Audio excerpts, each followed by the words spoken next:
O protagonista vê um goblin morto. Ele não entende o que é aquilo. Parece que está em um jogo. Talvez isso realmente seja um jogo. Algum tempo atrás, o semáforo estava vermelho. Os pedestres esperavam a oportunidade de atravessar a rua. O homem pensava que aquele semáforo demorava demais para mudar. Nesse momento, ele jogava no celular. Esse jogo trazia lembranças. 5 motivos para jogar Kill, uma história incrivelmente envolvente, com inúmeras soluções e finais, uma trama que exige que você siga seu próprio caminho, um sistema de batalha para testar suas habilidades e engenhosidade, um destino fatal que revela do que você é capaz, salvar seu herói favorito e muito mais aventuras, itens extras e complementos. Embora a criadora fosse uma empresa famosa e experiente, o jogo em si não teve muito sucesso na época. Ainda assim, o projeto foi uma verdadeira inovação. O herói passava muito tempo jogando durante seus anos de estudante. Pensando bem, parecia que aquele tinha sido o último jogo dele. O jovem vê uma garota tentando atravessar a rua,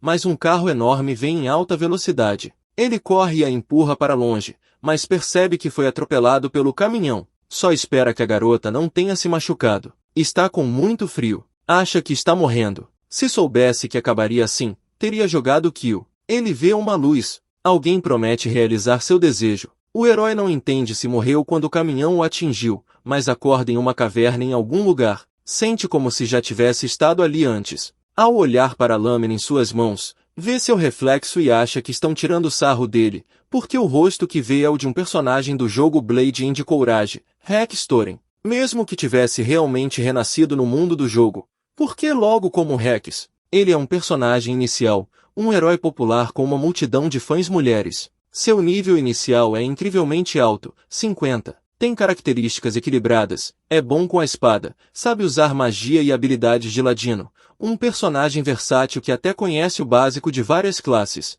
Mas por que o herói renasceu justamente como esse personagem? No fim das contas, é inútil. Suas habilidades são terríveis comparadas às de outros heróis do mesmo nível, sem nenhum potencial. Ele só serve para ajudar os jogadores no início da campanha. O rapaz pensa que não é hora de lamentar. Precisa entender a situação e garantir que está seguro. Levando em conta o enredo e os monstros locais, provavelmente está na primeira masmorra, a Caverna dos Desafios. A cidade natal de Rex, a grande cidade das cinzas, deve estar por perto. Ele decide chegar à cidade primeiro e depois ver o que fazer. Lembra que, se aquele for mesmo o mundo de Kill, essa cidade será destruída por hordas de monstros durante o evento inicial. O jogo começa com o jogador escolhendo um dos 7 personagens disponíveis. Considerando onde está agora, o jogador teria escolhido a história de um garoto da cidade que sonhava em se tornar aventureiro. Nessa história, tudo começa com o herói reunindo um grupo de 3 garotas da sua idade. O grupo parte como uma nova equipe de aventureiros e segue para a Caverna dos Desafios,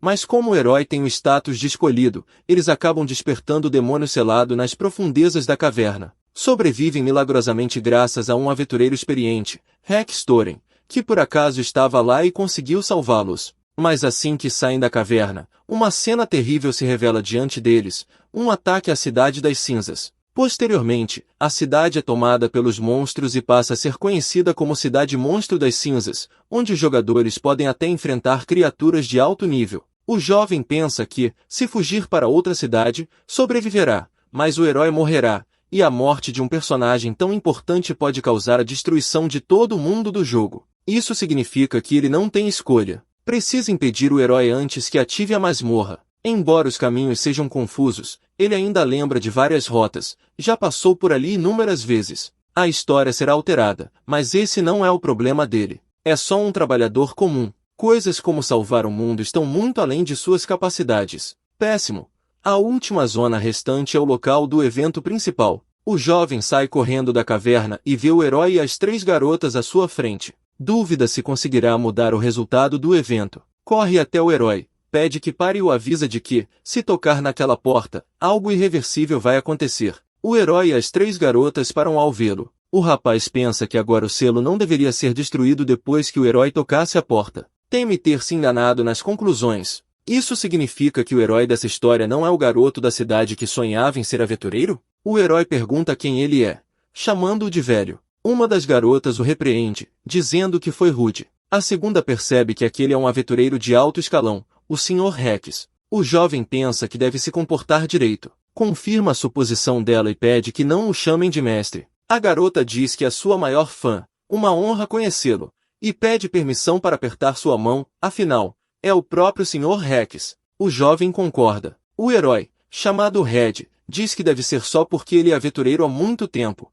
e pergunta se o rank A é mesmo tão impressionante assim. As garotas respondem que é claro que sim. Explicam que, quando Rex se tornou aventureiro, já havia completado mais de 1000 missões, com taxa de sucesso acima de 95%, e que fez tudo sozinho, tarefas que normalmente exigiriam um grupo bem organizado. Recentemente, ou melhor, no ano passado, todos os seus feitos foram finalmente reconhecidos e ele foi promovido ao rank A. Isso faz dele o terceiro aventureiro solo a alcançar tal nível em 52 anos, um verdadeiro feito histórico. Se o Sr. Rex chegar ao rank S, será o primeiro do país a conseguir algo assim. Red diz que já entendeu tudo. Fica claro para o jovem que Rex não era considerado tão incrível no jogo, mas no mundo dentro dele, ou pelo menos aos olhos daquela garota, Rex é uma pessoa extraordinária. Infelizmente, ele terá que destruir essa ilusão. A garota pede desculpas pelo comportamento da amiga e se apresenta. Seu nome é Nuku, ela é maga. O garoto é Red, e a outra é Mana, uma curandeira. A arqueira do grupo se chama Plana e não é muito de falar. O jovem diz que, como alguns já o reconheceram, seu nome é Rex Thorin, um aventureiro como eles. Veio investigar a masmorra. Recentemente houve um relatório de que um certo monstro que estava selado poderia escapar. Ele explica que nada de grave aconteceu ainda e, como eles ainda são novatos, recomenda que fiquem longe daquela porta. Nuku concorda e diz aos companheiros que devem ir embora, mas Red pergunta se aquele velhote franzino é mesmo um aventureiro rank A, e que ele certamente está se gabando. Nuku tenta puxá-lo para trás, dizendo que os que falam mais costumam ser os mais inúteis. Red grita com ela, ofendido. Plana pede que os dois parem e comenta que só quis dizer que os fracos são geralmente os mais barulhentos. Rex percebe que o grupo claramente não se dá bem. Nuku se desculpa por ele ter que acompanhá-los. Rex diz para não se preocupar, eles estão indo embora de qualquer jeito. Parando diante da caverna, vem Goblin saindo. Red pede a Nuku para cobri-lo com magia, mas Rex pede permissão para cuidar deles. Ele ativa a identificação e vê todas as características do Goblin. Ver a janela de status no mundo real é uma baita trapaça, mas ele fica aliviado de ainda poder usar as funções do jogo. Red o chama de vovô e diz que ele não precisa interferir. Rex pede que fiquem atrás e observem. Ele ativa uma habilidade, ótimo, ainda consegue usar suas próprias artes. Artes são habilidades que consomem pontos de mana e são cartas da manga para causar dano físico. Os goblins atacam. Rex pensa que um ataque tão desajeitado nunca vai atingi-lo. Usa parry para infundir magia na arma e bloquear o golpe inimigo. Corta um goblin e resta apenas mais um. Decide tentar outra coisa, move a espada manualmente, usando os movimentos gravados em sua memória, e corta o último goblin. Nuku pergunta que tipo de arte foi aquela, porque não pareceu um golpe comum. O ataque que ele usou no terceiro goblin foi a execução manual de uma arte. No jogo, bastava apertar uma combinação de teclas e o personagem realizava o golpe, mas o diferencial de Kill era o uso do controle de movimento, vendido separadamente. Graças a ele, o jogador podia aplicar artes com movimentos específicos, e se conseguisse executá-las manualmente, causava dano adicional dependendo da precisão. Ele se lembra de que o controle de movimento, tão essencial em Kill, era vendido separadamente. Para aproveitar totalmente, era preciso comprar o jogo e o acessório. E se quisesse usar as duas mãos, teria que comprar dois. Só os controles custavam 16.000 ienes. Em resumo, o uso manual das artes era algo acessível apenas a quem gastava muito tempo e dinheiro em Kill, pois, esse é o poder que ele tinha, depois de gastar 23.7160. Claro que não contaria isso a eles. Só diz que existe uma grande variedade de habilidades. Nuku fica impressionada. A arte realmente não é simples. Eles voltam e encontram a Cidade das Chamas. Agora tudo faz sentido. Ele se chama de idiota por não ter percebido antes. De repente, vem um tipo de monstro. Rex reconhece o evento, mas decide lidar com isso depois. Corre para a batalha e lança um golpe relâmpago. Já morreu uma vez tentando salvar alguém, realmente não aprende. Mas é só uma gárgula. Ele aplica um golpe sagrado e a criatura morre. Surpreendentemente, a combinação de aumento de velocidade e ataque pelas costas ainda funciona. Mas isso não importa agora. Ele vê uma garota ferida e pergunta se ela está bem. A garota agradece aos céus e o chama de irmão. Ele pensa, a cidade, o monstro, a fuga, Tudo se encaixa. No enredo do jogo, a cidade é atacada assim que eles saem da caverna. Depois disso, encontram uma garota caída perto da cidade, uma cidadã comum e também a irmã mais nova de Rex. Se não estiver enganado, o nome dela era Lilia. Antes de seu coração parar, Lilia conta ao irmão sobre o ataque à cidade e pede que ele fuja dali. É um começo incrivelmente emocional, que dá ao jogador uma sensação de desespero. Mas o jovem decide, que se dane, não vai deixar isso acontecer. Usa a função de armazenamento de itens, o inventário, e tira uma poção de cura, despejando tudo sobre a garota e torcendo para que fique bem. Red comenta que a situação está ótima. Rex diz que precisam sair dali. Red pergunta: e a cidade? Rex carrega a garota ferida nos braços. Acredita que, mesmo indo até lá, não conseguirão salvar ninguém. Red lembra que aquele é o vilarejo natal de Mana, a família e os amigos dela provavelmente ainda estão lá.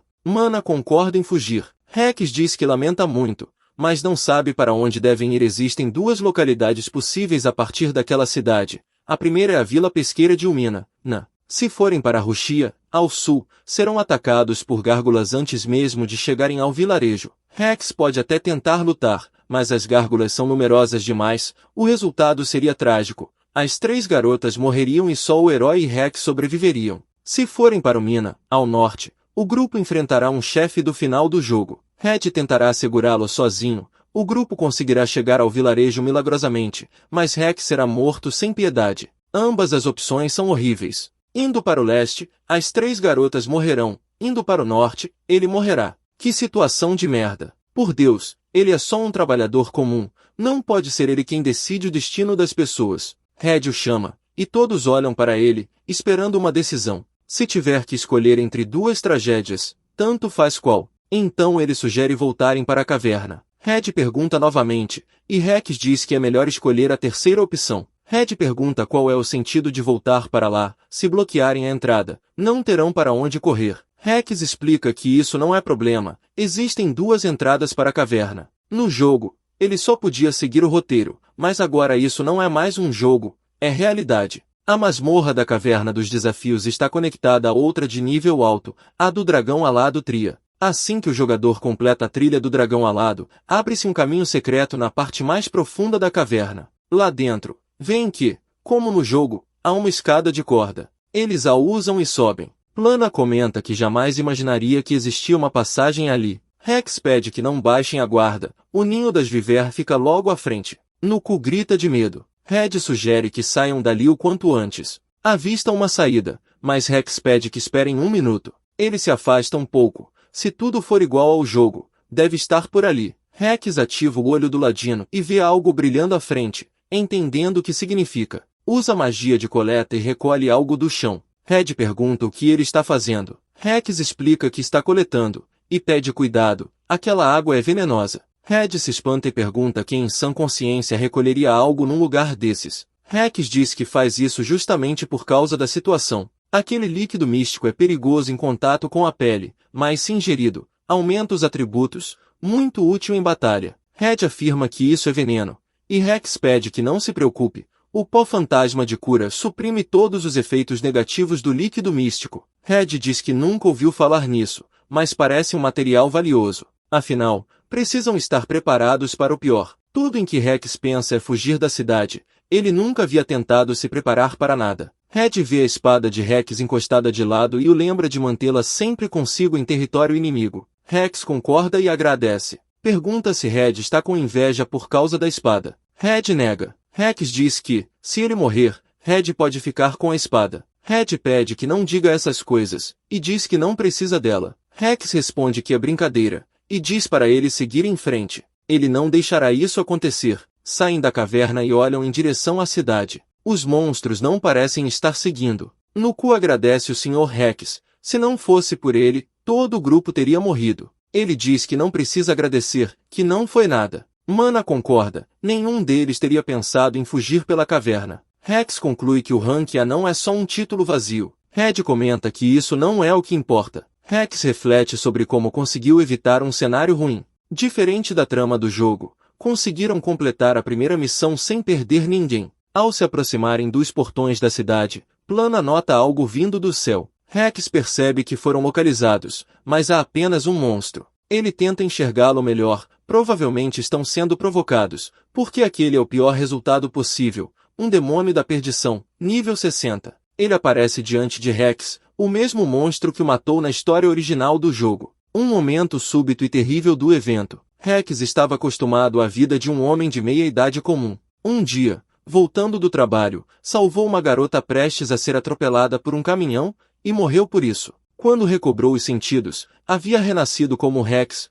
o personagem que ajuda o protagonista no início do seu jogo favorito. Sem ele, a primeira missão seria quase impossível. Graças ao seu conhecimento, conseguiu completá-la sem perder ninguém, ou pelo menos achava, até o demônio aparecer diante deles. Red e as garotas se espantam. O que é aquilo? É um demônio fatal. Rex fica frustrado, então sua escolha realmente não importava. No jogo, ele era um inimigo absurdamente forte, e Rex não tinha chance de vencê-lo. Ele entrega sua irmã para Red e pede que cuide dela. Diz aos outros para correrem até a cidade e chamarem reforços. Ele tentará deter o demônio. Red pergunta se o velho pretende enfrentá-lo sozinho. Plana promete que trará ajuda. Red diz que lutará também, e Mana decide ficar para curá-lo. Rex diz que não tem chance alguma. Ele tira o líquido místico, que aumenta temporariamente a força, mas tem efeitos colaterais, e o pó fantasma de cura, que remove efeitos negativos, mas só age algum tempo depois. Ele grita para que fiquem parados e esperem 5 minutos. O movimento do demônio é familiar, ele o viu mais vezes que o próprio rosto dos pais. É a arte ancestral picada da lança. Rex ataca furioso, mas não causa dano algum. A diferença de atributos é enorme. Rex Thorin é nível 50, o demônio da perdição, nível 60. Seus status são muito superiores, mas isso não significa que ele vá desistir. Rex usa parry, o demônio é ferido levemente. Rex pensa que está indo bem, tem tempo para planejar a estratégia, mas o demônio ataca novamente com um chute em área, o parry não funciona. Ele usa então a arte especial da lança, golpe das ondas. Decide ser mais agressivo e aplicar suas próprias artes em sequência. Usa corte padrão, depois corte rápido, e em seguida um golpe sagrado. O demônio ainda está ileso. Então Rex ativa a arte fluxo da terra e depois lâmina tripla. Red grita que o golpe errou. Rex acredita estar na linha perfeita.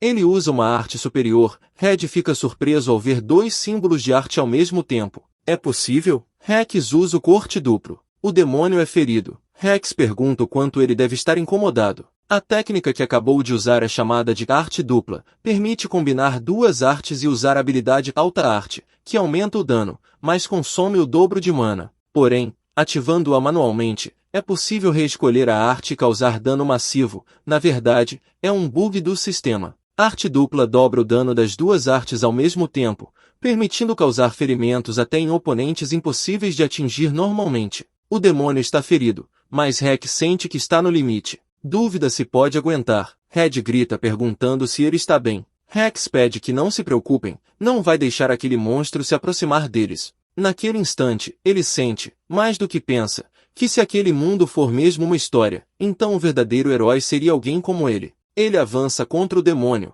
certo de que vai acabar com aquilo. Corte do gelo sagrado. Alta arte, corte quadrado. E agora? Lâmina tripla. Rex tem certeza de que venceu, mas o demônio lança o braço para frente e o atravessa. Rex ainda consegue ver a cena, exatamente como no jogo. O evento é impossível de vencer. Mesmo tentando mudar o curso da história, era tudo o que podia fazer. Se o protagonista morresse, o jogo acabaria. Mas ele não é o protagonista. Que ele morra, a vida seguirá. Ele abriu o caminho para os outros. Red vê Rex cair. Isso não pode estar acontecendo, grita. Nuku chora, lamentando. O demônio se vira para eles. Red saca a arma e manda Mana fugir, não importa o que. Nuku e Plana ficam ao lado dele. O demônio avança. De repente, cavaleiros aparecem.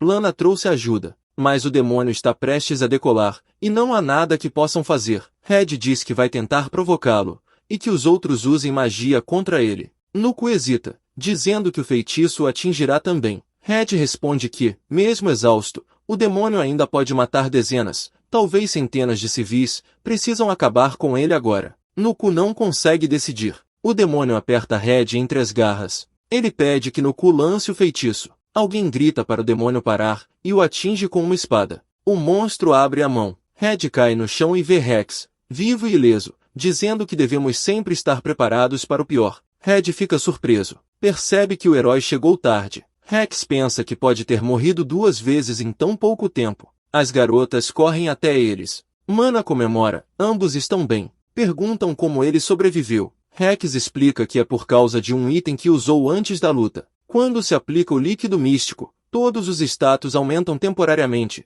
mas depois de 10 minutos o corpo entra em colapso. Para evitar isso, ele usou o pó fantasma de cura. Mas esse não era o verdadeiro propósito do item. Sua força principal é que, após 5 minutos, ele retorna o corpo ao estado em que estava quando foi aplicado. Mana entende. Isso quer dizer que ele não apenas eliminou os efeitos negativos, mas também salvou a própria vida. Se usado corretamente, o item pode até impedir a própria morte. No entanto, no jogo, assim que o protagonista morria, o jogo acabava, por isso o pó fantasma era considerado inútil. Rex pensa que deve estar feliz por ser apenas um personagem secundário. Ele nem sabia se aquilo funcionaria, mas de repente, uma imagem surge no céu. Os cavaleiros não entendem o que é. Uma voz ecoa, pedindo que ouçam. Meus queridos filhos e filhas, a minha voz chega até vocês. Depois de milhares de anos, a divindade maligna selada, Huli, tenta escapar de suas correntes. Se elas forem quebradas, Huli trará o fim de toda a vida,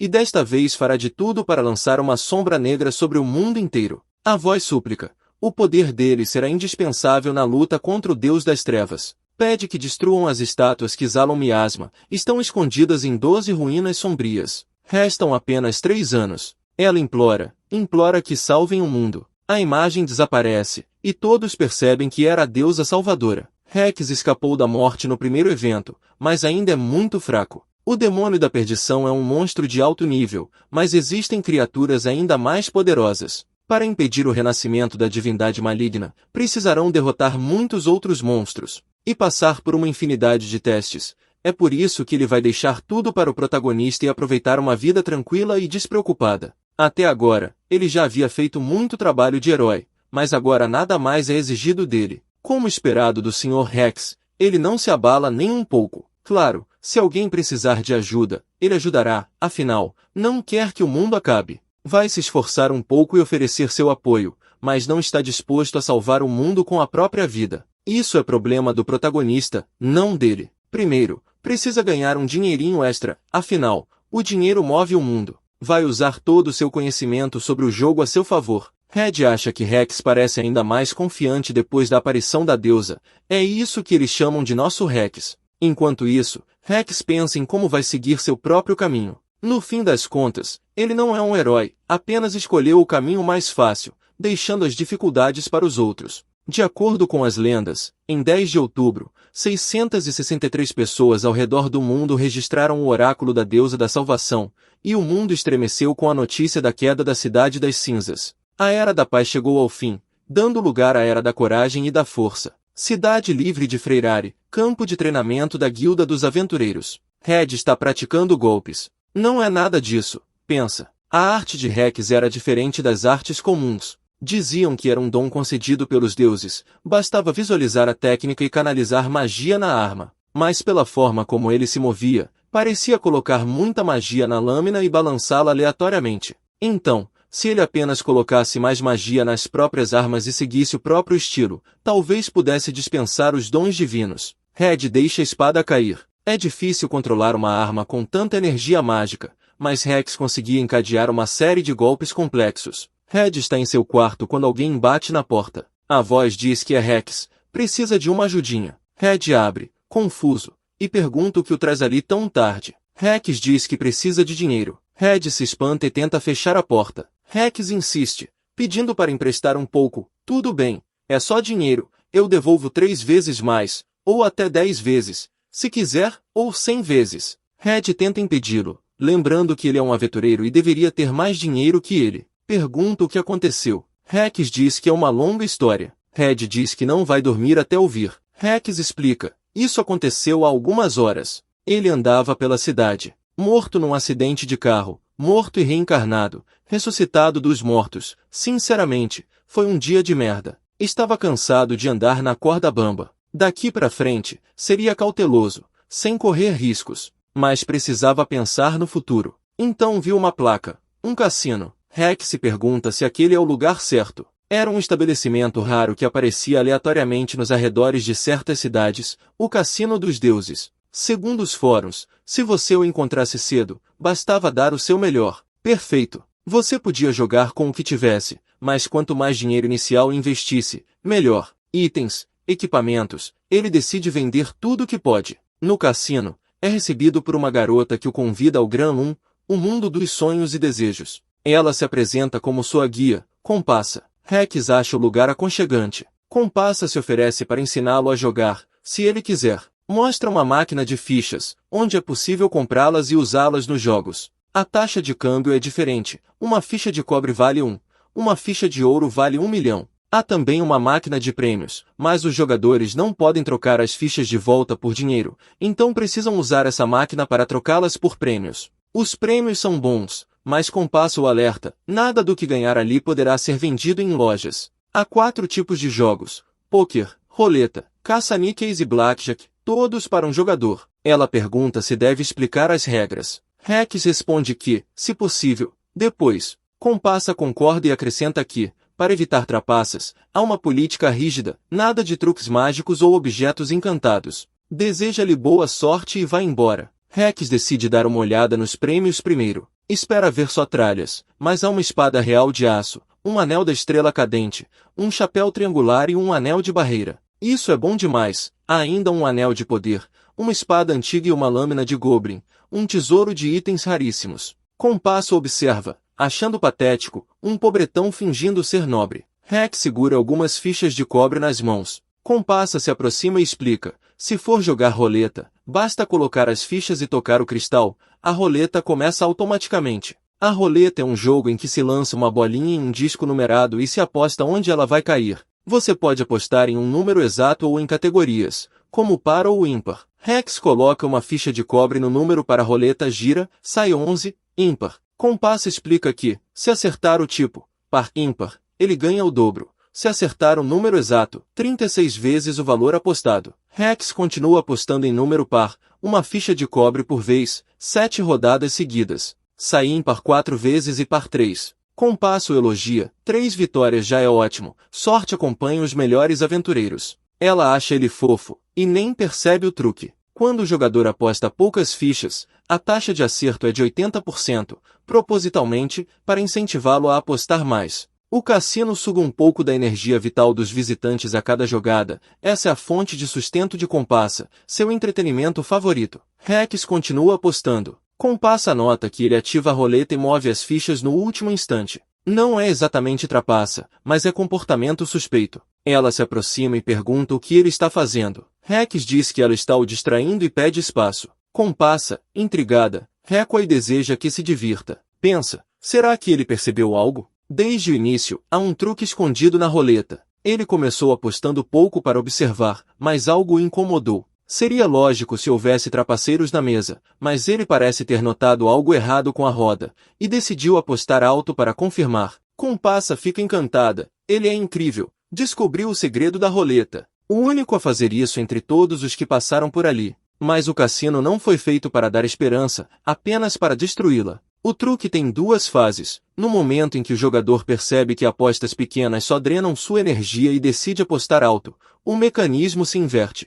Se ele colocar uma ficha de ouro ou mais em um número, aplica-se a regra de repulsão, a bolinha nunca cairá naquela casa. Rex pega as fichas de ouro. Compassa pede que aposte logo. Ele faz a aposta. Compassa tenta ver, mas tudo fica embaçado. Sente-se tonta, como se algo estivesse sendo sugado dela. Não acredita. Ele colocou fichas de ouro nas opções par e ímpar, uma em cada. Se fizer isso, não ganha nada, já que o resultado nunca será ambos. Mas, se a bolinha cair no 0, que não é nem par nem ímpar, ele vence. Compassa entende. Se apostar em par e ímpar ao mesmo tempo, a bolinha sempre cairá em 0. E se, entre ligar a máquina e travar a aposta, ele deixar uma ficha cair na casa 0, o sistema será enganado, e ele receberá 36 vezes o valor da aposta. Compassa fica chocada. Impossível! Eu matei todos que descobriram esse truque. Só eu sabia disso. Ou, Será que existem maneiras diabólicas de adquirir conhecimento que nunca deveria ter sido revelado? Rex diz que lamenta que as coisas não tenham saído como ela planejou, mas que conhece cada canto daquele cassino, e também sabe que ela é uma demonia que mata aventureiros. Tudo porque leu o livro do demônio, que revela a verdade sobre aquele mundo, um tomo proibido e impossível de obter. Na verdade, ele leu o manual grosso que vinha com a edição de pré-venda do jogo, com todas as configurações e dados. Ele explica que, devido à criação de tantos prêmios, o cassino estava com falta de energia mágica, e os prêmios também dependiam dela. Ela se pergunta o que acontecerá se ele a obrigar a entregar o prêmio agora. Pede que espere, não quer morrer. Se ele atacar sua forma demoníaca, ela pode expulsá-lo por violar as regras. Se ele ignorar e pegar o prêmio, ela perde. Se ela atacar, vence. Ela assume sua forma demoníaca e espera o golpe, mas Rex diz que ela parece boa o bastante, então talvez possa ir um pouco mais longe. Ele pega o prêmio. Compassa entende, ela estava errada. Ele não é um aventureiro de terceira categoria, é um monstro. Rex sai do cassino radiante. Venceu. Comprou uma espada real de aço, um anel da estrela cadente, um chapéu triangular, um anel de barreira, um anel de poder e uma espada antiga. Mas esqueceu que agora está completamente sem dinheiro. Red encara, incrédulo.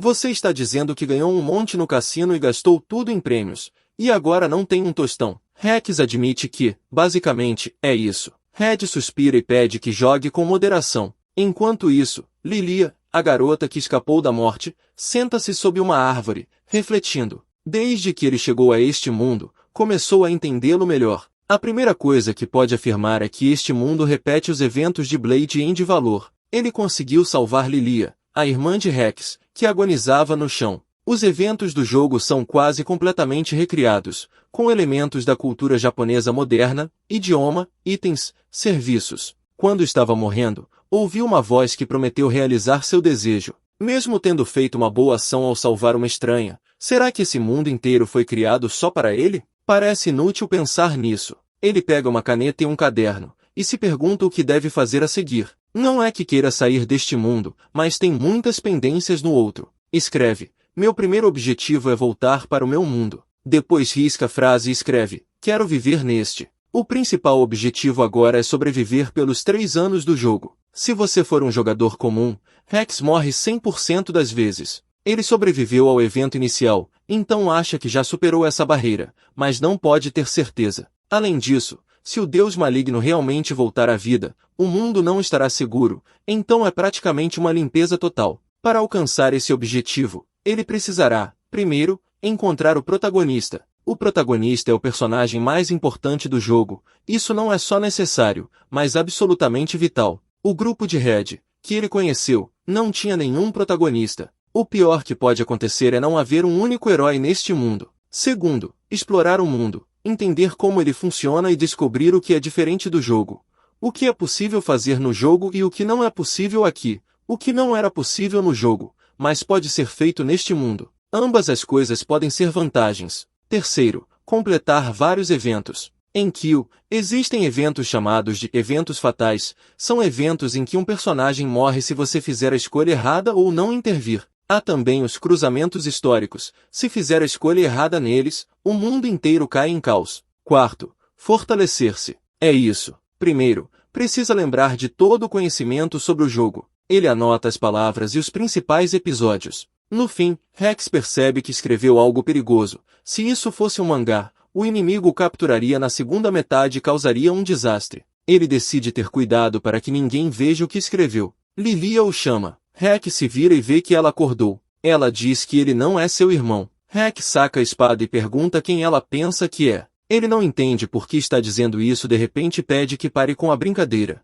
Lilia declara que não acredita que ele possa enganar alguém. Ela saberia distinguir seu próprio irmão de um impostor. Rex hesita, depois diz que vai contar uma história terrível, mas pergunta se ela realmente quer ouvir. Para começar, ele não é o Rex Thorin que ela conhece. Ele nasceu em outro mundo. A garota responde que entendeu. Rex pergunta se ela acha que ele está mentindo, mas Lily explica que essa seria uma reação esperada. Mentiras não têm força aqui, pois a igreja sempre revela a verdade. Então, pergunta se ele realmente não sabe nada sobre Rex. O rapaz pergunta o que ela quer dizer. Lilia conta que se passaram 10 anos desde que viu o irmão pela última vez. Ele havia abandonado tudo para virar aventureiro. Quando os demônios atacaram, tudo virou um caos, e ela só soube que ele havia retornado à cidade. Rex se surpreende. Então, quando disse que podia diferenciar seu irmão de um falso, estava mentindo. Lily admite que estava blefando, claro, mas parece que alguém acreditou. Ela não sabe o que pensar quando dizem que outra alma habita o corpo do irmão, porque, afinal, ela também não o conhecia bem. Pede para fazer mais uma pergunta. O que Rex fez na história do mundo deles? Rex explica que, no jogo, depois que o protagonista atinge certo nível, Rex se despede dizendo que tem assuntos pendentes. A partir daí, o herói nunca mais o vê. Mas há mais uma coisa. Lilia pergunta o que é. Rex responde que, se forem até a cidade em ruínas de ES, encontrarão corpos vestidos de preto nas profundezas. Talvez Red tenha se referido ao retorno da Cidade das Cinzas, ou algo assim. Lilia diz que entendeu. Põe 2 frascos sobre a mesa, pega um e bebe. Explica que está tudo bem, não é veneno. Rex pega o outro e também bebe. Ela diz que era água benta, ouviu que alguns demônios podiam possuir humanos. Rex se assusta, e ela explica que só queria conferir, por precaução, e também descobriu que ele é descuidado. Então, declara que tomou uma decisão.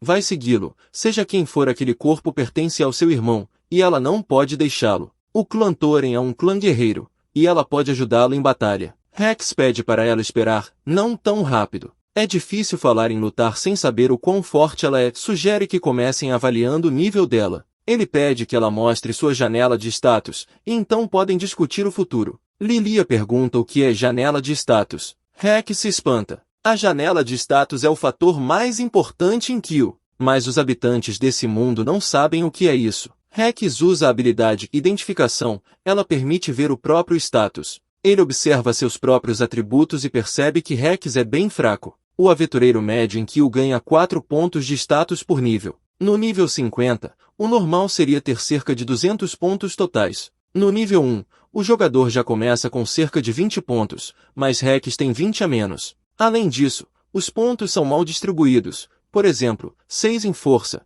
mas apenas 2 em magia. Mesmo com o mesmo total, um personagem com 300 em força e 100 em magia é muito mais poderoso do que um com 200 em cada. Os personagens principais do jogo sempre tinham atributos acima da média, e essa diferença só aumentava nas fases avançadas. Isso porque, em Kill, é possível trocar de classe, mas apenas se tiver as habilidades adequadas. Quanto mais alta a classe, maiores os requisitos, mas também as recompensas. Afinal, quanto mais atributos, mais forte o personagem, com poucos, fica para trás. Lilia pergunta se ele está bem, talvez cansado demais. Rex diz que está tudo certo, o que o interessa é o status dela. Em regra, o valor inicial de cada atributo no nível 1 é igual a 6 vezes o índice de crescimento. Esse índice é a base imutável do personagem. Então, o valor médio de cada atributo seria 18. Em outras palavras, se o coeficiente for 3, ela pode ser uma boa suporte. Se for menor, melhor que nem entre em combate.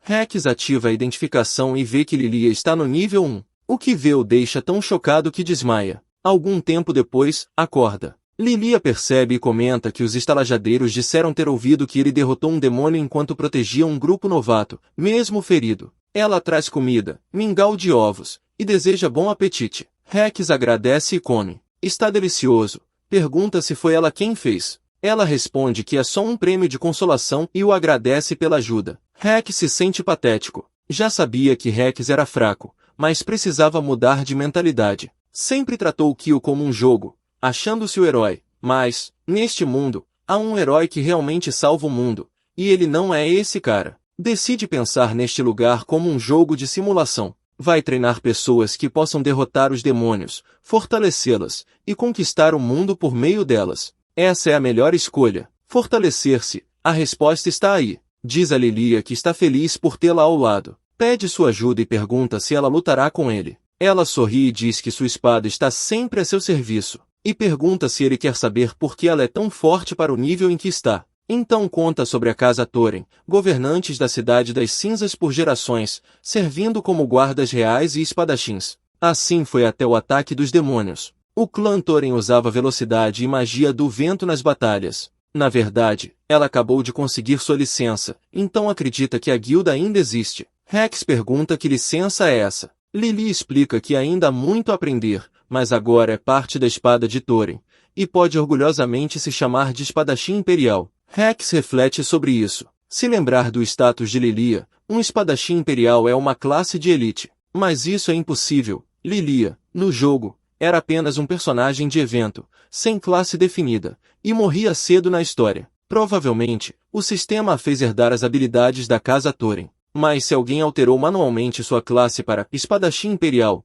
os atributos iniciais dela seriam ajustados aos mínimos dessa classe, criando o personagem de nível 1 mais poderoso de todos. É isso, pensa Rex. Os desenvolvedores de Kill realmente passaram dos limites. Ainda assim, não há nada melhor do que ter alguém forte como Lilia ao lado. Neste mundo, ele poderá ajudar aqueles que não conseguiu ajudar no jogo, e formar um grupo próprio, talvez o exército mais forte de todos. Chegam aos campos selvagens, parece o lugar certo. Vêem alguns goblins. Rex sugere que Lilia entre em ação. Ela invoca magia de vento e corta um goblin ao meio. Rex pergunta se ela está bem, achava que matar algo humanoide seria difícil. Ela admite que, mesmo sabendo que é errado dizer isso, sente-se empolgada. A espada da casa Thorin cresce junto com sua dona, por isso, a caça a demônios era proibida. Agora sente que realizou um desejo. Depois, diz que talvez tenha se empolgado demais. Rex a tranquiliza, está tudo bem, mas recomenda que seja mais controlada da próxima vez.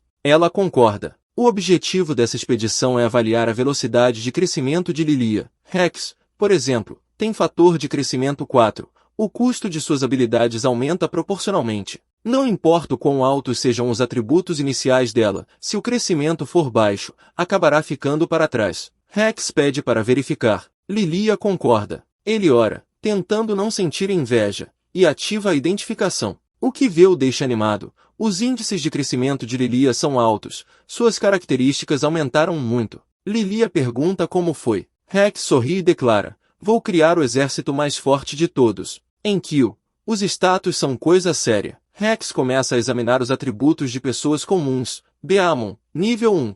Marabi, nível 2. Shinzu, nível 4. Sente-se aliviado ao ver alguém mais fraco que ele. Lilia nota o bom humor e pergunta o motivo. Rex diz que estava testando se sua habilidade de identificação é especial. Descobre que as pessoas desse mundo avaliam os outros por instinto, não por números. E nota outra coisa. Aponta para um homem de manto de mago e diz que os atributos dele são bizarros. Nível 2, mas os números não fazem sentido. Mago exige muita magia e concentração, mas seus pontos são o oposto. As características dos aventureiros neste mundo parecem ser geradas aleatoriamente, por isso muitos são acidentais. Ele entende que, neste mundo, força e habilidade são determinadas pelo acaso. A aparência não está diretamente relacionada aos atributos. Ele cita o exemplo de um homem grande que passa por ali. Aquele é Verton, nível 34. Esse cara vai se tornar algo incrível. Isso significa que ele está 16 níveis abaixo de Rex e já é tão bom assim. Rex tem certeza de que ele é uma das figuras mais famosas da cidade, um aventureiro rank A, e até o nome soa poderoso. Explica que as pessoas neste mundo não sabem desenvolver bem seus atributos porque treinam sem dados precisos, mas com sua orientação, certamente se tornarão mais fortes. Ainda assim, ele próprio continua fraco em comparação com outros aventureiros. Os status de Rex são baixos demais. O crescimento de um personagem é determinado pela soma do valor base e o bônus da classe. Em outras palavras, se você remover a correção da classe do coeficiente de crescimento, pode calcular os valores básicos de uma pessoa. No jogo, as videntes avaliavam o potencial de alguém em uma escala de 6 pontos. 1, terrível. 2, ruim. 3, normal.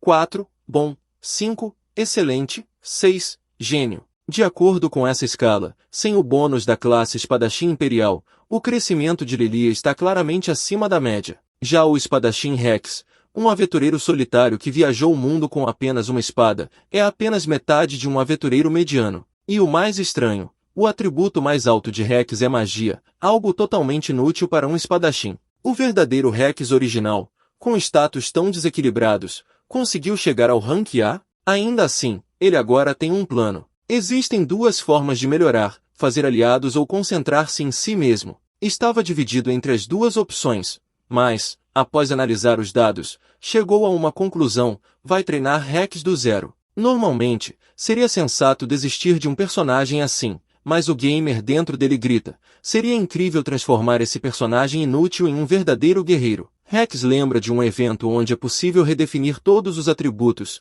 embora seja extremamente difícil. Então, primeiro, precisa montar o melhor exército possível para salvar o mundo da destruição e tornar o futuro um pouco menos sombrio. Lilia concorda. Rex diz que, a partir de agora, o desenvolvimento dele dependerá apenas de si mesmo. Alguém o chama, ele se vira e vê Red, Nuku, Mana e Plana. Rex pergunta se querem que ele seja o mentor deles. O aventureiro segue até a guilda. Não tem muito tempo. Há muitas pessoas reunidas ali. Um aventureiro de rank a pediu para usar uma sala e ensinar alguns segredos aos jovens. Assim começa tudo. Ele é um dos melhores aventureiros da cidade, o homem imortal que, mesmo mortalmente ferido, derrotou um demônio poderoso e sobreviveu. Ele fica surpreso com a multidão, só queria dar alguns conselhos, mas parece que atraíram muito mais gente. Decide começar devagar. A história que vai contar se chama Como se tornar um aventureiro mais forte. Ele se volta à plateia e pergunta: o que é mais importante para se tornar um aventureiro de primeira classe?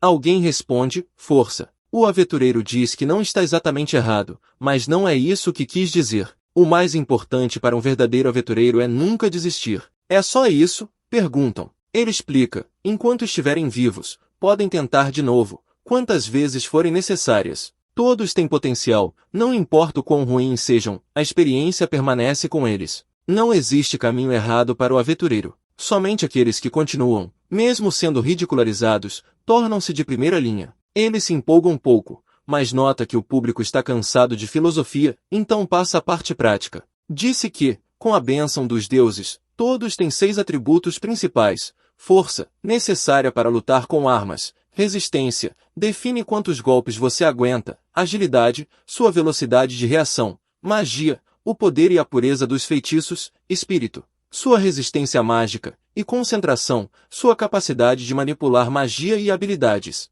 Um dos ouvintes comenta que sabia que crescer os tornava mais fortes, mas nunca entendeu o que cada atributo fazia. Agora sim entendo o que significa ser rank A. O aventureiro continua: dizem que a direção dessas 6 forças depende do indivíduo, mas na verdade a raça influencia muito. Anões são fortes, elfos são bons com magia. A maioria dos ouvintes é mestiça, então sabem parcialmente quais habilidades herdaram. O salão fica barulhento. Ele pede silêncio. Agora, escutem bem, todas essas habilidades são igualmente importantes. Acham que não precisam de magia porque são guerreiros, ou que não precisam de força porque são magos. Esse é o maior erro. Um guerreiro precisa de magia para usar artes, um mago precisa de força para suportar um equipamento pesado. Mas também é verdade que ter tudo equilibrado não o torna o melhor. O segredo está em desenvolver seus pontos fortes. Devem escolher conscientemente um atributo principal e se concentrar nele. E, se não souberem qual priorizar, ele recomenda a agilidade. O público reage, surpreso. Ele entende. Claro, aumentar força parece mais incrível, mas agilidade é versátil. Com o dobro de agilidade, você ataca o dobro, lança o dobro de magias, corre mais rápido quando em perigo e chega antes para salvar um aliado. Em qualquer situação, a agilidade nunca falha. Ele tem razão, se focar apenas em ataque ou magia, não terá tempo de usá-los. Ser mais rápido que o inimigo nunca é inútil. Agora que entendemos isso, ele diz: vamos falar de equipamentos. Conta a história de 2 espadachins que se tornaram aventureiros ao mesmo tempo. Ambos eram igualmente talentosos e subiram de nível algumas vezes, mas havia uma diferença. Um era pobre e usava uma espada de ferro gasta, o outro era rico e tinha uma espada de mitril novinha. Entraram juntos em uma masmorra e enfrentaram o mesmo monstro. Adivinhem o que aconteceu? Pergunta. A espada de mitril ricocheteou, e só a de ferro conseguiu cortar o inimigo. Claro, isso não significa que a mitril era defeituosa, mas uma arma forte exige força proporcional. Não adianta gastar rios de dinheiro em algo que você ainda não consegue usar. Ele comenta que hoje em dia muitos aventureiros têm acesso às mesmas armas, e isso é bom, mas um aventureiro não deve ser escravo de seu equipamento. Se forem realmente fortes, devem ser capazes de vencer com a arma mais adequada a vocês. E agora que disse tudo isso, encerra: podem acreditar em mim ou não. Eu acredito na liberdade do aventureiro. Como disse no começo, o que faz você seguir em frente é o crescimento. Não procurem atalhos, eles não existem. Tornem-se fortes por tentativa e erro, por recuos e falhas. Pensem, errem, recomecem e nunca desistam. Mas se mesmo assim não conseguirem lidar com isso, então podem vir até mim, Solveran, o aventureiro imortal. Rex lembra que acabaram de cruzar com ele no campo de treinamento da guilda. Rex, junto de Red, Lucilia, Plana, Mana e Nuku, está sentado ali. Alguns comentam que esse tipo de coisa deveria ser feito num salão de palestras. Rex explica que soube, pela recepcionista, que um aventureiro famoso estava recrutando aprendizes para uma palestra. Red brinca, se você for dar aula também, Rex, devia ensinar os novatos. Rex responde que isso nunca vai acontecer, o que ele vai dizer não vai tornar as aventuras deles mais divertidas. Vocês estão todos amaldiçoados, ele afirma, e pergunta o que acham que é mais importante para se tornar um aventureiro de primeira classe. Decidam vocês mesmos, diz ele, mas para mim, é eficiência. Red pergunta o que ele quer dizer com isso. Rex explica, dizem que, se você for 10 vezes pior que os outros, tem que trabalhar 10 vezes mais. Mas, por essa lógica, nunca vai ultrapassar alguém que treina 3 horas por dia, porque a vida é finita, e o dia tem só 24 horas. Então diz que já falou o suficiente e vai direto ao ponto. Como vocês sabem, derrotar demônios aumenta suas habilidades. E passa a explicar o que cada uma significa. Força é ataque físico e limite de equipamento, resistência é defesa física, magia é ataque mágico, espírito influencia cura e defesa mágica, agilidade afeta velocidade e vigor, e concentração determina o aprendizado de feitiços e habilidades. Ele acrescenta que cada uma está ligada a certas raças, mas não se aplica a todos, a anões fracos e elfos ruins com magia. O importante, diz Rex, é que, se igualarem essas 6 habilidades, serão pessoas comuns. Então, o que é mais importante é eliminar o que não é necessário. Red discorda, guerreiros precisam de magia para usar artes, e magos precisam de força para usar boas armas, então não existem habilidades desnecessárias. Rex concorda que não há habilidades inúteis, mas existem as menos eficazes. A primeira que eu reduziria, diz ele, é a destreza. Red se espanta, mas agilidade não é essencial no combate. Rex concorda que sim, mas explica, a destreza é útil, mas atinge o teto muito rápido. Até 100 pontos, ela cresce bem. Depois disso, os ganhos caem pela metade, e após 150 praticamente não faz diferença. Portanto, se quiserem pensar no futuro, não exagerem na destreza, invistam em outros atributos, que trarão força real a longo prazo. Depois disso, fala sobre a escolha de profissão e equipamentos. Se vocês tivessem que escolher entre uma espada de ferro, de mitril e de oricalco, qual seria melhor? Red responde, a de oricalco, claro. Nuku discorda, a de ferro. Red protesta, e ela explica que equipamentos poderosos exigem atributos que eles ainda não têm. Rex confirma, o que Nuku disse está certo, mas, desta vez, Red também está. Nuku protesta, dizendo que os livros afirmam que a espada de ferro é mais forte nas mãos de iniciantes do que uma de mitril. Rex concorda, sim, uma espada de mitril é mais fraca nas mãos de um novato, mas isso não significa que o aventureiro está limitado ao que pode usar agora. As armas têm um poder fixo, que não muda, e um poder variável, que depende da força do usuário. É por isso que, às vezes, uma espada de ferro pode superar uma de mitril nas mãos certas. Porque a espada de ferro tem um poder de ataque fixo maior, enquanto a espada de mitril tem um poder variável. Por outro lado, quando um aventureiro sobe de nível e fica mais forte, pode acabar descobrindo que a espada de mitril supera até a de oricalco. Portanto, se estiverem procurando uma nova espada, precisam prestar atenção a um detalhe essencial. A escolha do equipamento é o fator mais importante para o crescimento de um aventureiro. Não devem se contentar com menos nem desistir só porque ainda não são fortes o bastante para empunhar algo melhor. Um aventureiro precisa ser ganancioso, diz Rex. Deve sempre buscar o melhor para si. Red sorri e comenta que começa a entender o que o velho quer dizer. Crescer como aventureiro até parece divertido. Rex pensa que eles entenderam tudo errado. É melhor ter atributos altos do que baixos, mesmo que não os usem. Muita gente pensa, só preciso subir mais uns níveis e vai dar tudo certo. Mas ele discorda. O sistema de crescimento é uma estrutura criada pelos deuses, com regras rígidas. Primeiro, ao derrotar um demônio, você ganha experiência. Quanto maior o seu nível, mais difícil é subir. Imaginem um monstro tão forte que quase não conseguem derrotá-lo. Se estiverem abaixo do nível dele e conseguirem vencê-lo, subirão de nível e ficarão mais fortes. Da próxima vez, poderão derrotá-lo com facilidade. Mas se forem mais fortes do que o inimigo, a experiência obtida será mínima, e todo o esforço, inútil. Não sejam ingênuos a ponto de dizer não sou bom nisso, mas tá tudo bem, porque subi um pouquinho de nível, ponto. Cada passo errado afasta vocês do próximo nível. Derrotar inimigos fica cada vez mais difícil, e a quantidade de experiência necessária, cada vez maior. O aventureiro que canta a vitória cedo acaba tendo de matar 10 demônios iguais, coberto de sangue e lama, só para acompanhar os outros. Vocês não estão apenas lutando contra os demônios na frente de vocês, estão sendo perseguidos por uma versão perfeita de si mesmos, e isso é muito mais assustador. Ele pede licença para deixar uma coisa clara: aventureiros não são livres para subir de nível como quiserem. Nunca parem de procurar atalhos, mas, para ficarem mais fortes, precisam experimentar, errar, pensar e seguir em frente sem comprometer seus princípios. E se ainda assim forem tentados a escolher o caminho mais fácil, lembrem-se, Hextoren, aventureiro Rank A, os estará observando. Todos escutam em silêncio. Hex percebe que está exagerando um pouco, precisa lembrá-los de que o mundo de Kyo não é tão simples quanto parece. Quando começou a jogar, não tinha informação nenhuma. Apenas se divertia coletando personagens e subindo de nível, até que ficou travado no meio da campanha. Isso porque os desenvolvedores colocaram armadilhas para ajustar a dificuldade. O sistema de experiência funciona assim: quanto maior a soma dos seus atributos, mais experiência é necessária para subir. Se o seu nível for maior que o dos inimigos, você ganha muito menos XP.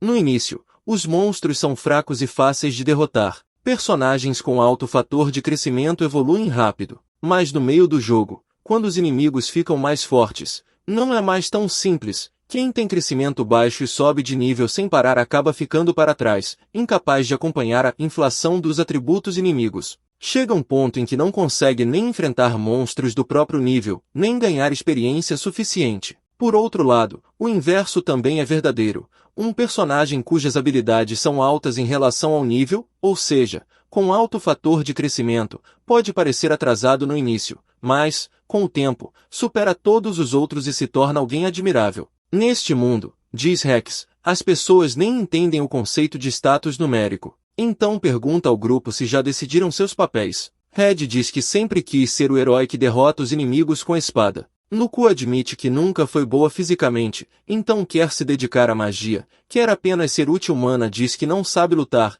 então prefere ficar na retaguarda curando os outros. Todos têm seus motivos. Hex avisa, não esperem demais uns dos outros. Não é ruim terem sonhos, mas se não tiverem os atributos certos, talvez precisem repensar. Ele decide descobrir os status e valores base de cada um e anotar tudo em seu caderno. Quando eu chamar, venham pegar suas fichas. Status, ele explica, são indicadores numéricos de suas habilidades, e os planos futuros de cada um dependerão deles. Primeiro, Hex anota seus atributos. O valor inicial de cada característica no nível 1 é 6 vezes o fator de crescimento. Red já subiu 3 níveis, então está no quarto, o que significa que seus atributos atuais equivalem a 9 vezes o coeficiente. Dividindo por 9, Hex obtém o valor base e o fator de crescimento. Considerando a classe básica de Red e aplicando as correções, consegue uma estimativa do seu potencial real e entrega a ficha. Red está 2 pontos atrás de Lilia, mas tem um total de 22 pontos, 4 a mais que a média. É bem equilibrado, com força, resistência e espírito altos, perfeito para um guerreiro. Alguém pergunta por que tudo está em números inteiros. Em seguida, Nuku, ela olha seus dados. Seu único ponto fraco é a baixa concentração, mas isso pode ser compensado. Para uma maga, diz Hex, você é tão boa quanto sua magia. Depois vem Mana, está apenas um nível atrás das outras por causa da classe de curandeira, mas tem atributos muito bons. Hex gostaria que ela tivesse mais destreza e concentração, para melhorar as curas, mas acha que isso virá com o tempo. Red comenta que acha sua força baixa. Nuku diz que o problema dela é o espírito. O grupo começa a comparar características, discutindo e rindo. Hex se sente nostálgico, lembra dos velhos tempos em que ficava jogando em frente à TV, analisando números e se preocupando com as mesmas coisas. Por fim, Plana. Hex analisa sua ficha e se espanta, seu crescimento é absurdo. A classe de exploradora combina perfeitamente com arqueria. Pessoas com título de gênio em Kyo são raríssimas. Isso é útil? Ela pergunta. Mais do que imagina, responde ele. Depois de estudar todos, Hex conclui. Eles têm tudo para se tornarem aventureiros de elite, talvez até mais promissores do que os heróis do jogo original. Suas bases são sólidas, mas, ainda assim, não são heróis. O sistema escolhe um herói que usa seus privilégios e status para derrotar todos os outros. Esses heróis têm 25 pontos base no total, algo inatingível para aventureiros comuns. Mesmo assim, Rex declara, farei de vocês uma equipe melhor que qualquer herói. Eles não acreditam. Mesmo sem sermos heróis. Exatamente, diz ele. E isso é o que torna tudo mais interessante. Então pergunta, vão seguir comigo, ou fugir com o rabo entre as pernas? Red responde, vou subir de nível até o máximo. Mana promete se esforçar. Nuku diz que, se recusar essa oportunidade, se arrependerá para sempre. Rex anuncia, primeira regra, nada de lutar por um mês. Todos ficam surpresos. No campo de treinamento da guilda, Rex conduz os treinos. Quando estiverem em apuros, não diminuam o ritmo, procurem uma saída. O grupo responde em uníssono, não vamos decepcioná-lo. Já se passou uma semana desde que começaram. Treinam dentro da cidade, fortalecendo as habilidades, mas sem batalhas reais. Um aventureiro veterano, que os observa, comenta que é possível crescer mesmo sem lutar, basta treinar a mente e o corpo. Mesmo que falhem no início, a confiança que ganham servirá quando mais precisarem. Rex pede silêncio, mas o homem insiste. Você está fazendo o mesmo que eu, não é? Rex pede desculpas, dizendo que não quer discutir com um estranho. O homem ri. Faz tempo que não converso assim.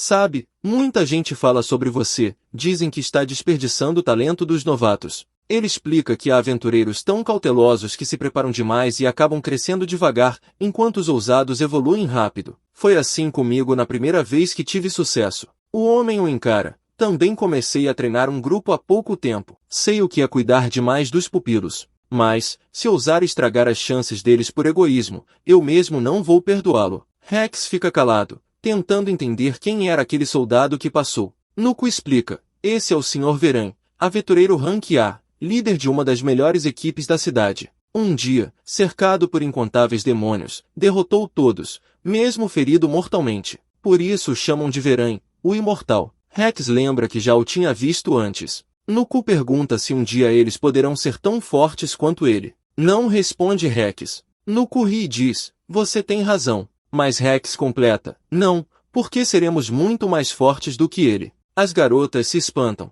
Mas Veren é Rank A. Rex diz que veterano ou novato não significam muito. Este mundo é diferente do anterior. Segundo a profecia da deusa Salvador, o ciclo do jogo dura apenas 3 anos. Sabem por que os heróis da história original conseguiram superar até os aventureiros mais experientes? Ele mesmo responde, porque a bênção dos deuses estava ativa. Antes da profecia, os demônios, que eram a fonte do crescimento, haviam parado de se multiplicar. Mas agora, com o retorno da deusa e do deus maligno, a atividade demoníaca aumentou, e a taxa de crescimento dos aventureiros é várias, talvez dezenas de vezes mais rápida do que antes. Se ainda duvidam de mim, diz Rex, me deem 1 ano, não, 6 meses. Em 6 meses, farei de vocês guerreiros mais fortes do que Veren. As garotas se olham, surpresas, e prometem dar tudo de si. No salão de meditação da guilda, Plana e Rex estão sentados. Após algum tempo, ela se levanta, hora do intervalo. Rex pede desculpas e pergunta se ela já pensou que talvez haja algo errado com o que ele está fazendo.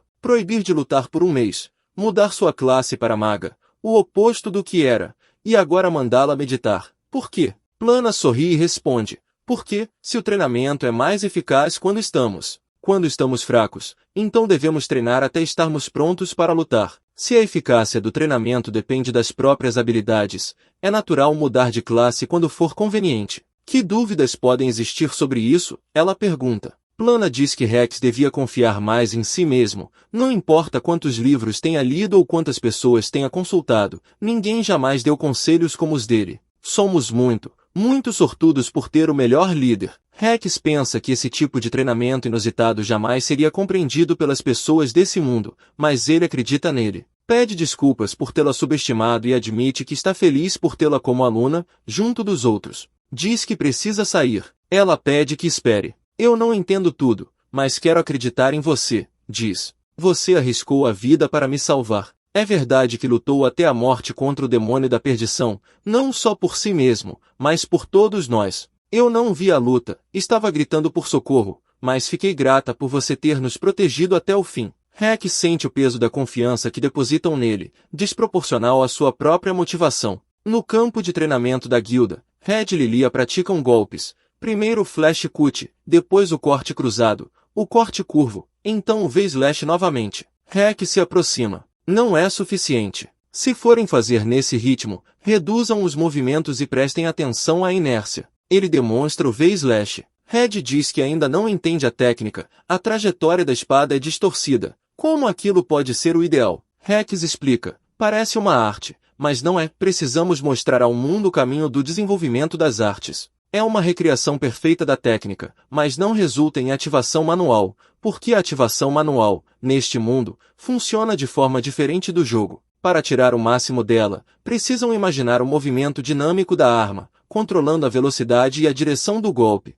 como se respondessem a um sensor invisível. É uma habilidade misteriosa que ninguém mais neste mundo possui. Red pergunta se é só para ficar brandindo a espada de forma aleatória. Ele duvida que consiga dominar isso em apenas um mês, teme ficar para trás. Rex achava que Red ficaria feliz por poder controlar a arma à vontade, mas vê que ainda é cedo. Mesmo assim, decide arriscar, entrega-lhe sua espada. Red se espanta. Isso é sua asterisco Sword of Valor asterisco? Rex confirma. Como eu disse antes, se eu morresse, ela seria sua. Pois bem, continuo vivo, mas estou praticamente morto. Agora ela é sua. Red tenta pegá-la, mas é muito pesada. É uma espada de um aventureiro rank A, diz. Não dá para dominar tão fácil. Rex revela que ouviu de Nuku que Red quer se tornar um herói. Essa espada pertenceu aos heróis das lendas. E agora? Vai desistir do seu sonho. Red a empunha com esforço. Você é provocador, hein? Então olhe bem. Eu vou me tornar um herói digno dessa espada, e quero que veja isso. Ele golpeia o ar com determinação. Rex observa, impressionado com a audácia. Vira-se para sair. Lilia pergunta aonde ele vai. Buscar o equipamento de treino de vocês, responde. Terminou o treino por hoje? Ela diz que sim, mas que, se ele for a algum lugar, irá junto. Quem sabe o que ele pode aprontar se ficar sozinho. Rex a chama de teimosa e segue com ela até a sala de alquimia. A guilda, além do campo de treinamento, possui várias instalações abertas a aventureiros de todos os níveis, incluindo um caldeirão de fusão que pode ser usado por uma taxa de 1,1 mil. Lilia pergunta por que vieram ali. Achava impossível criar equipamentos no caldeirão. Rex tira um punhal. Sua recompensa do cassino, o asterisco Goblin Cleaver asterisco. Um item que só aparece em baús de tesouro ou masmorras intermediárias. Lilia comenta que Red contou sobre isso enquanto ela estava inconsciente. Rex ganhou muito dinheiro no cassino,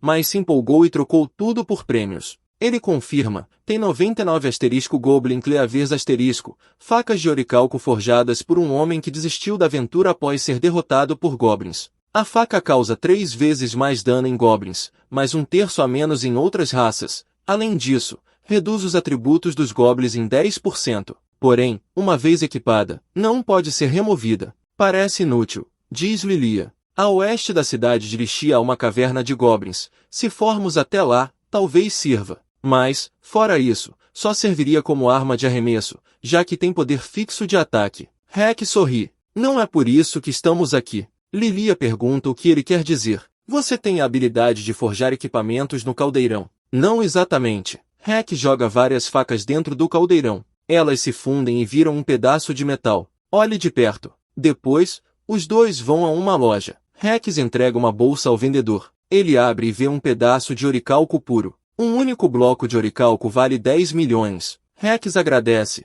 recebe o dinheiro e diz, era só isso que precisávamos. Lilia, surpresa, diz que não sabia que o caldeirão podia ser usado assim. Rex explica, quando um item não pode ser derretido, ele se decompõe em seus materiais originais. O asterisco Goblin Cleaver asterisco é feito de oricalco, então, ao tentar derretê-lo, o material se separa. E, como os itens do cassino não podem ser vendidos diretamente, esse é o único jeito de contornar a regra. Ao entrarem na guilda, percebem a agitação. Alguns cochicham que ele é um rank A, outros o chamam de incompetente, outros lembram que ele derrotou um demônio. Mais gente que o normal, boa hora para aparecer, comenta Rex. Ele se aproxima do balcão. A recepcionista o avisa, acho que o senhor se confundiu de guichê.